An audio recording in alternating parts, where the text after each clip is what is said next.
Good afternoon. The Bermuda Police Service can now confirm that around 1:10 a.m. today, May 16th, a firearms incident occurred outside the Docksiders Pub and Restaurant, Front Street in the city of Hamilton. An investigation regarding the circumstances of this firearms incident is underway. The Serious Crime Unit is heading up this investigation with Detective Sergeant Jason Smith and Detective Sergeant Dean Martin. There were no injuries reported, and detectives are working with the community partners to progress this investigation. It is very early in the investigation, and we are not ruling out any possibilities, including the fact that this may be gang-related.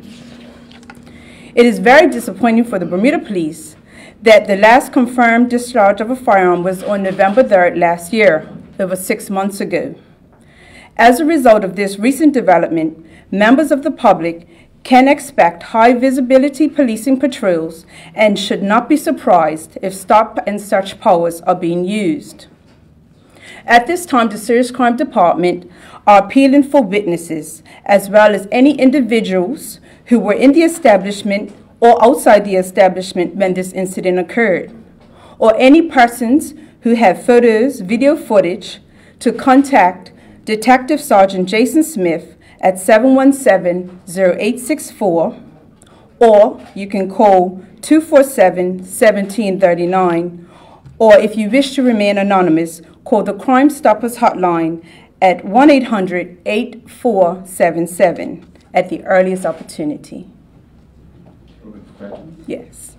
Any thought that this may have, or any suggestion that this incident may have arisen out of another that took place over the weekend on Reed Street, when we understand there were individuals from the western end of the island in a confrontation with individuals from the central parishes? Well, we are aware of that video that is around, and we are appealing for any witnesses to that as well. We are not ruling out anything. It may be connected, it may not be connected. But if they have any information, even from that incident or last night's incident, it would be really helpful if they brought that forward to the detectives. Was any projectile recovered from last night's incident? Yes. Are you able to, well, you won't be able to say whether it matches any firearm that you may have? No, it's really early. Obviously, we're only a few hours into the day. Can you confirm the direction of the rider, the potential shooter, which direction he left Hamilton? It's reported that he left out of the city heading in the east direction. It's going towards East Broadway? Yes. Have you looked at your CCTV cameras to ascertain which direction you may have headed after heading to East Broadway? Well, we're currently doing that as you speak. As you can be aware that this incident just happened this morning, and we're following up on many lines of inquiry, and obviously that is naturally going to be one of them. Word on the street is that there were several individuals from the western end of the island in the city of Hamilton last night. You indicated that this may have been gang-related. Do you think the two might be linked? Possibly. We're not ruling out anything. We did hear that as well. We can confirm that. Because the investigation is still in its infancy stages, that's why we're asking people to come forward. If you have any videos, if you have any footage, in these types of situations, sometimes we get a lot of anecdotal information that comes forward, but if they have videos or they have footage or someone that was there to come forward, then we can start confirming our lines of inquiry. Can I just go over some very basic stuff, if I could? How many shots were fired? As far as we're one at this point, right. But... Okay. Do we know what kind of gun was used? Not at this point. It's still in the early stages. Okay. To piggyback off something one of my colleagues asked, so it's believed that the shot was fired from the back of a moving bike. Is that correct? No, that's not our understanding. However, we are aware that a lot of people were there, and that could have happened.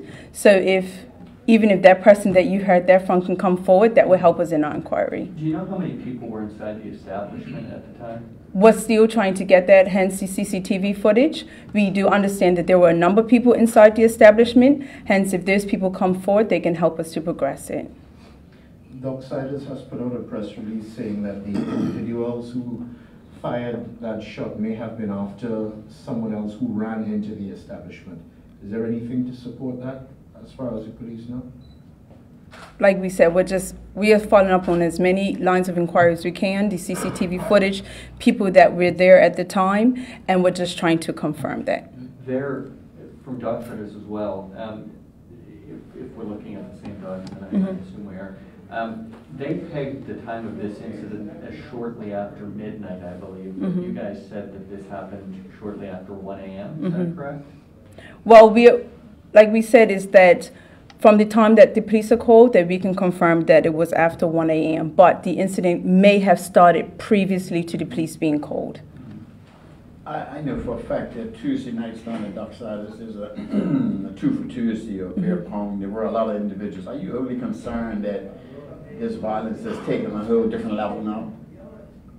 We're not overly concerned, but naturally, as the police service, we do respond to incidents that happen. Hence why we are saying to the members of the public to be aware that we may be using stop and search searches and powers, and we may be in areas in high visible patrols. So if they're wondering why that's happening, that is our response to it. We are aware that the last incident that we had was over 6 months ago, and we've had a relatively uneventful period for the last 6 months, so we are going to respond to it because we do not wish for this to escalate. There have been a number of violent incidents in the city involving groups of young men. Is the police service considering that there is an increase and we could soon be seeing a stepping up of the nature of this violence as occurred this morning? Well, the police for the last, from the beginning of this year, have been putting out directed patrols during the weekends. Obviously, as the summer approaches, more events are coming about. People tend to come out and party more. And as that happens, the police shift their resources to deal with those types of incidents. So yes, you should be seeing increased patrols over the weekends and or during periods when we know that people will be out and congregating. Just to confirm as well, no suspects have yet been identified? No suspects have been identified, but if we can reiterate, we know that this is a time of social media and people have videos, they have footage, and or they know of people that was there. Even if you think it's irrelevant, please contact us at the numbers provided because everything you say would be relevant to our investigation. Can you shed any light on any possible developments with regard to the last murder back in November? Was it November? When was it the young man was killed? Molan Steve? Yes. As you recall, someone was recently charged in relation to that murder. Any other developments? Well, that's a great development. Charges, magistrate's court, yes. Anything else? Thank you. Okay.